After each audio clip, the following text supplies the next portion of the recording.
Harry, we had a few questions about whether this also impacts commercial lettings as well as residential. Yeah, could you clear that one up? Yeah, definitely. Nice, short and sweet. Yes, it definitely affects both. It can include commercial or residential activity. Again, you can consult the guidance, which goes in to determine the scope a little bit more and gets into the nitty-gritty. I did notice that, again, there's quite a lot of questions around like the commercial side and around like companies as well. I was just trying to find, I just have my finger on one.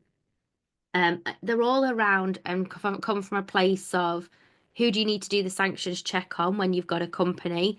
And really, ultimately, it kind of depends on how you're getting the result and how your technology, if you're using technology, kind of how that works and making sure that you really understand the extent of the search. If you were to put a company name in, is that going to tie back all the individuals?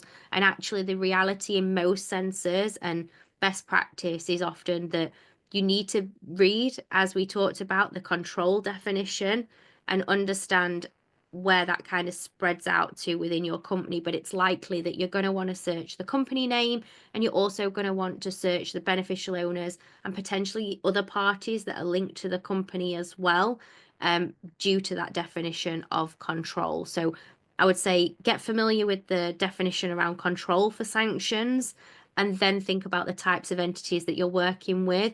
And in some cases, especially where there's higher risk indicators, the extent of that screening could be wider.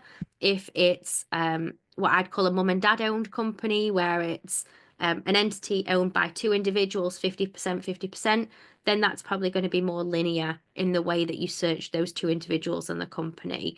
But yeah, te get familiar with the definition of control, and that will help you, I think, is probably a good practical step to take away. I don't